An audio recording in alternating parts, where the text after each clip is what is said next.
Is a doctor entitled to disbelieve a patient? When I had my daughter, Laya, I thought I knew what being tired meant. But this was different. 2 days after we got home from the hospital, something was wrong. Really wrong. Laya had just stopped, crying. Not like she was content or sleepy. She literally wouldn't make a sound. No fussing when she was hungry. No little baby noises. Nothing. And she looked different too. Her skin was this weird pale color, almost gray. She wouldn't nurse properly either. I called my mom and she said babies are unpredictable. My sister said maybe I was just overthinking it, but I knew this wasn't normal. This felt like someone had switched out my baby for a broken doll. Our pediatrician was booked solid, so I packed Laya up and drove to urgent care. The doctor on duty was this older guy who looked like he hadn't slept in days. I walked into his office carrying Laya and said, "Something's really wrong with my baby. She's not acting like herself. She looks different." He barely looked up from his computer. "Ma'am, you gave birth 3 days ago. You're probably just experiencing some postpartum anxiety. First-time moms often worry too much." I felt my face get hot. "No, you don't understand."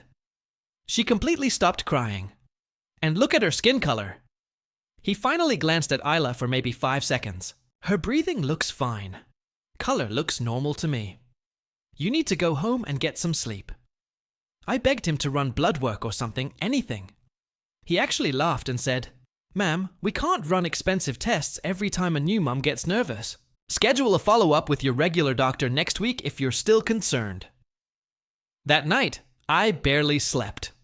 I kept checking on Laya every hour. She was so still and quiet, it scared me. By morning, she wouldn't wake up properly. Her body felt different when I picked her up, like she was too limp. My husband, Jake, found me crying in the nursery at 6 in the morning. "We're going to the hospital," I told him. Right now, the ER was packed, but when the triage nurse saw Laya, her whole face changed. "How long has she been this unresponsive?" she asked, already moving us to the back. A young female doctor came in within minutes. She took one look at Laya and started calling for equipment I'd never heard of. They hooked my tiny baby up to all these machines and started running tests immediately.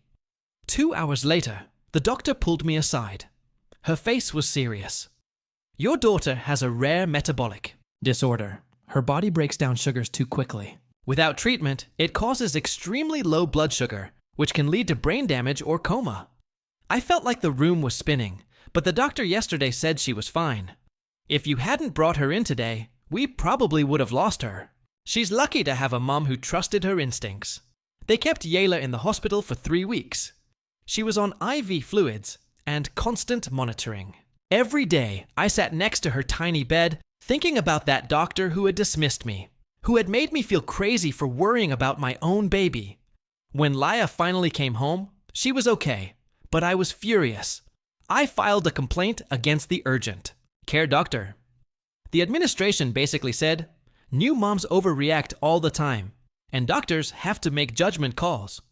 That's when I decided to post my story online.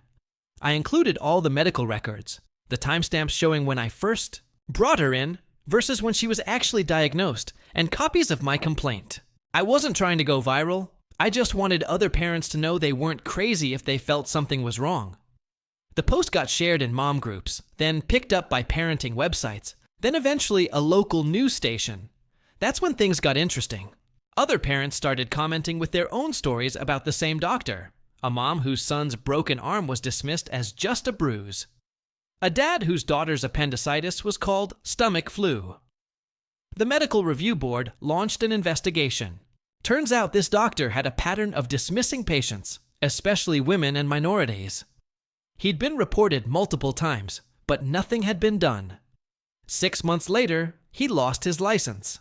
The urgent care clinic had to pay a settlement, but most importantly, they changed their policies about how they handle patient concerns. When my daughter Laya was born, I thought I knew tiredness. But 2 days home, something was dangerously wrong.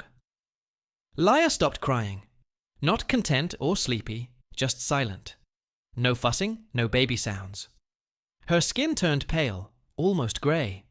She wouldn't nurse properly either. My mom said babies are unpredictable. My sister thought I was overthinking. But I knew this was off, like someone swapped my baby for a broken doll. Our pediatrician was booked, so I took Laya to urgent care. The doctor on duty barely glanced up. "Ma'am, you just gave birth 3 days ago. You're probably experiencing postpartum anxiety. First-time moms worry too much." I pleaded, "She's not acting like herself. Look at her skin. Please, run some tests." He laughed.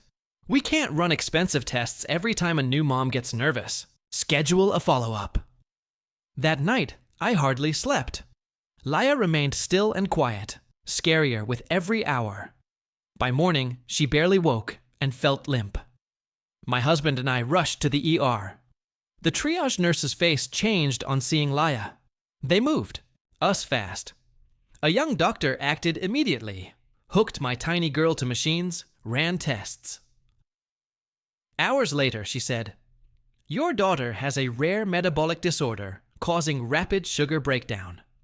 Without treatment, it leads to dangerously low blood sugar and coma." I remembered the dismissive doctor yesterday. If I hadn't insisted, we might have lost her. Laya spent 3 weeks monitored in hospital on IV fluids. I kept thinking about that doctor who dismissed me, making me feel crazy. When Laya came home, healthy, I filed a complaint. Administration's response? New moms overreact. Doctors make judgment calls. I shared my story online with records, timestamps, and complaint copies. Not for fame, but to empower parents trusting their instincts. It went viral in mom groups, parenting sites, and local news. Others shared horror stories of the same doctor dismissing patients. A broken arm called a bruise. Appendicitis mistaken for the stomach flu. The medical review board investigated. The doctor had a pattern of dismissing particularly women and minorities. Months later, he lost his license. The urgent care settled and revamped policies on patient concerns. Trusting my gut saved Laya's life, and hopefully protected others too. Story 2. She texted at 3:00 a.m. "I'm at Jake's house. Come pick me up or we're done." I replied, "We're done then." Then I screenshot her location and sent it to Jake's pregnant wife. By sunrise, my ex was begging me for a place to stay because Jake's wife kicked them out. I, 32 male, was dead asleep when my phone buzzed at 3:14 a.m. My girlfriend, Issa, 29, had sent a text that would end everything. "I'm at Jake's house. Come pick me up right now, or we're done. I'm serious. You have 20 minutes. I stared at the message, fully awake now. Jake was her work friend, who she swore was just a colleague. The same Jake who texted her constantly.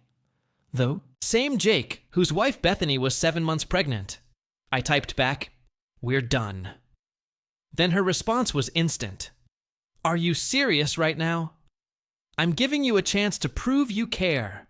You're at another man's house at 3 a.m. What exactly am I supposed to prove? That you'll fight for me? That you actually give a, you know? Nah, I'm good. Have Jake drive you home." She started calling. I declined. Called again, declined. Then the texts exploded. "You're pathetic. A real man would come get his woman. I was just testing you and you failed. Jake treats me better than you ever did. I'm staying here tonight then. Hope you're happy." That last text included her location pin. She was really at Jake's house. The audacity of sending me her location like it was some power move. I screenshot everything. Then I did something that drunk on anger me thought was brilliant. I found Bethany on Facebook, Jake's pregnant wife. Sent her a message with the screenshots and Issa's location pin. "Your husband has my girlfriend at your house at 3:00 a.m. Thought you should know." Message seen at 3:31 a.m. By 4:15 a.m. My phone was nuclear. "Issa, what did you do?" "Bethany is here." "She's going crazy. I need somewhere to stay. Please, I'm sorry, baby. Please, she's throwing my stuff outside." I put my phone on silent and went back to sleep. Update 1. Woke up to 89 texts, 52 missed calls, and 16 voicemails. The highlight. Real from Isa. You ruined everything. Bethy's divorcing Jake. I'm homeless because of you. My car is at Jake's, and Bethany won't let me get it. This is abusive what you did from Jake. Yeah, this dumbass had my number. Bro, what the hell? You destroyed my marriage. Isa was just drunk and needed a place to crash. We're going to have a problem from random numbers. Isa's friends. You're disgusting for what you did to Isla. She's crying at my place, and you monster. Real men don't act like this. But the best message was from Bethany. Thank you. I've suspected for months. Jake tried to say she was just a friend who needed help. I found her underwear in my bedroom. In my bedroom. They're both out. I'm keeping. The house. My name's on it. You saved me from wasting more years on this cheater. Turns out Ella had been at Jake's since 11 p.m. They've been drinking. And yeah, Bethany came home early from her night shift. She's a nurse. Because she felt sick. Found them on the couch, not sleeping. Ella's stuff was literally thrown on Jake's lawn. Bethany changed the locks by 8:01 a.m. Her brother's a locksmith. Jake's clothes were in garbage bags on the driveway. The drama got better when I checked Instagram. Ella had posted stories all night. 11 p.m. Her and Jake doing shots. Caption, work friends who play together. 12 a.m. Her in what was clearly Jake's shirt. Caption, borrowed clothes hit different. 1 a.m. A mirror selfie in Jake's bathroom. Caption, feeling myself tonight. 2 a.m. Her on a couch with wine caption Netflix and chill vibes. She deleted them all by morning, but guess who screenshot them? This guy! Then came the noon knock on my door, Isa, with her mom, Diane. You need to let her in. Diane started. She made a mistake. No thanks. She lives here. No, she doesn't. She's never lived here. This is my apartment. She's been staying here for 8 months as a guest. Her name's not on the lease. Ella started crying. Where am I supposed to go? Jake's house. Oh, wait, this isn't funny. My stuff is locked in there. Your car? It's at Jake's. Better go get it then. Bethany won't let me. Sounds like a you problem. Diane went full Karen mode. I'll call the police. This is a legal eviction. Please do. I'll show them she's not on the lease and never was. They left after Diane realized I wasn't budging, but not before Isla said, "You're going to regret this. Jake's going to make you pay." Update 2. Jake made his move. This absolute genius showed up at my work with 2 of his boys, Trevor and Manny. Asked the receptionist to call me down for an urgent family matter. I came down with my phone recording in my pocket. "We need to talk," Jake said, trying to look intimidating about what? "You cost me my marriage." "No, sleeping with my girlfriend cost you your marriage. She came on to me in your house that you invited." Her to. Trevor stepped forward. "Just apologize and pay for Jake's lawyer, and we're good." I laughed. Actually laughed. Pay for his divorce lawyer? Are you high? "You started this." Manny added, "No, Jake started it when he brought my girlfriend to his house while his pregnant wife was at work. You didn't have to snitch." Jake said, "Snitch? What are we, 12? Security noticed the tension and came over. "Everything okay here?" "These gentlemen were just leaving," I said. Jake pointed at me. "This isn't over." "It literally is, though. They left, but not before Trevor said they'd handle this another way. Security got their license plates and banned them from the building. That evening, Bethany messaged me again. Jake's trying to claim I'm having a breakdown and shouldn't have. Custody when the baby comes. Can you send me those Instagram screenshots Asila posted? My lawyer needs them. Sent them immediately." She responded, "You're a real one. By BW Jake's mom is on my side. She's disgusted with him. She also told me this isn't the first time. He cheated on his ex with the girl before that pattern behavior. Meanwhile, Ella was spiraling on social media, posted a long rant about toxic masculinity and how real men don't abandon women in need. Sent to wine. Her friends were eating it up until someone, not me, commented, "Didn't you cheat with a married man whose wife is pregnant?" The comments went wild. People started tagging Bethany. AA deleted the post, but screenshots were already circulating. Then Isla made a tactical error. She went to my mom. Update 3. My mom called me laughing. Aya just left. She tried to convince me you were abusive and controlling. Would you tell her that she was at another man's house at 3 a.m. and she surprised you dumped her? I raised you better than to accept that nonsense. Turns out Idla had created a whole presentation, like an actual PowerPoint about why I was wrong. My mom sat through it eating cookies brought as a bribe, then said, "Sweetheart, you cheated with a married man while his wife was pregnant. No amount of cookies changes that." But here's where it gets insane. Ayla and Jake decided to make it official. They were together now. Posted couple photos on Facebook. The comments were brutal. Home wreckers deserve each other. Poor Bethany. Imagine being proud of this. His wife is pregnant, you demons. Jake's mom Patricia commented, "Disappointed but not surprised. Bethany, you'll always be my daughter-in-law. In my heart." Jake's brother commented, "You're dead to me." Their announcement post got so roasted, they deleted it within hours. But the real karma came from work.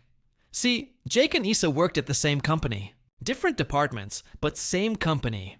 And that company had a strict policy about relationships requiring disclosure to HR. They never disclosed.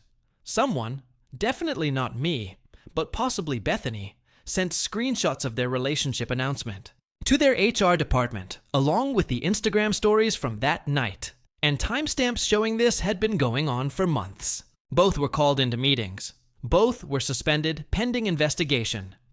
Issa called me crying. "You got me fired. You got yourself fired. Company policy is clear. I need money for a lawyer. Ask Jake. He's broke." Bethany froze their accounts. "Tough. Please. I'm sorry. I made a mistake. You made choices for months. This wasn't a mistake. It was a pattern." She hung up on me. Update 4. The work investigation concluded. Jake was fired for misuse of company property. Apparently, he'd been booking conference rooms for their hookups and charging client dinners that were actually dates with Issa. Issa was fired for falsifying timesheets. She'd been clocking in, but leaving early to meet Jake. But that's not even the best part. Bethy's divorce lawyer was brilliant because Jake had been using marital assets, their credit card for the affair. And because Bethany had evidence of the cheating, she got the house, primary custody when baby arrives, child support, alimony, for 2 years. Jake's truck, it was in both names, but judge awarded it to her. Jake had to move back in with his mom at 35, with no job, no car, and a baby on the way that he'll see every other weekend. Patricia, his mom, told everyone at her church what he did. The whole congregation knows. She makes him stand up during prayer requests so people can pray for his redemption from sin. Hila wasn't doing better. Her landlord found out she hadn't been living in her apartment. She'd been basically living with me without being on the lease and staying at Jake's frequently. Violation of her lease terms. 30-day notice to vacate. No job, no apartment, no car. She'd sold hers months ago because we don't need 2 cars, babe. She was couch surfing between friends who were getting sick of her drama. She tried one more manipulation. Showed up at my apartment with a pregnancy test. "I'm pregnant," she said. "Congrats. Is it Jake's?" Her face went red. "It's yours." "Interesting. When did you take the test?" "This morning. Can I see it?" She handed it. Over. 2 lines positive. I pulled out my phone, did a reverse image search. The exact same pregnancy test photo was on a pregnancy announcement ideas Pinterest board from 2019. "Really? You're using Pinterest photos?" She grabbed the test and ran. Haven't seen her since. Final update. Everything is concluded in the most satisfying way possible. Jake tried to contest the divorce. Lost. Tried to claim Bethany was mentally unfit because she was emotional when she kicked him out. Judge basically laughed at him. He was ordered to pay $1,800 a month in child support once the baby arrives, plus $1,000 alimony. With no job, he had to take the first thing he could find, overnight stocking at a grocery store. His mom drives him to work because he has no car. His ex-friend made a group chat without him called Jake Freezone, where they share memes about him. Someone made his divorce filing into a meme template. It went locally viral. Isa's situation got worse before it got it just got worse. She applied for jobs, but every place Googled her. Found the screenshots, found the drama. No callbacks, finally got a job at a call center 2 towns over. Has to take 3 buses to get there, because, again, no car. Her friend group imploded when she tried to date one of their boyfriends. Apparently she figured it worked with Jake, so why not try again? The girlfriend caught her sending nudes. That was the final straw. They all cut her off. She moved in with her mom temporarily, but Diane charged her rent. Market rate. You're an adult. Act like one. The last I heard from Ella was a text from a new number. I know you hate me, but I really did love you. Jake was a mistake. I was testing you to see if you'd fight for me. A real man would have come to get me that night. I replied, a real woman wouldn't have been at another man's house at 3 a.m. We're done. Stop contacting me. She tried one more time. I'm struggling. Can't you help me out just once for what we had? What we had was you cheating with a married man whose wife was pregnant. No. Blocked that number too. Bethany had her baby last week. A healthy girl. She named her Victoria because I'm victorious.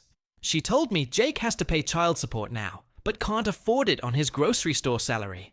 So they're garnishing his wages. Patricia makes Jake go to church every Sunday, where Pastor Jim uses him as an example in sermons about temptation and destroying families. Last week's sermon was titled, The Jake in Your Life, Avoiding Sin. Jake had to sit in the front row. Bethany started dating an actual good guy, her daughter's pediatrician, Dr. Morrison. They met at a prenatal appointment, and he was nothing but supportive through everything. Jake found out and posted about replacement dads on Facebook. Bethy's lawyer screenshot it for the custody file.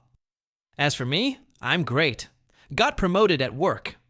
Turns out, management appreciated how professionally I handled Jake's attempted confrontation. Started dating Portia, a software engineer I met at a coding boot camp I've been taking. She thinks the whole story is better than reality TV and regularly asks for updates about Jake and Isa's continued downfall. Found out last week that Isa and Jake aren't even together anymore. Apparently, when you build a relationship on cheating and lies, it doesn't last. Who would have thought?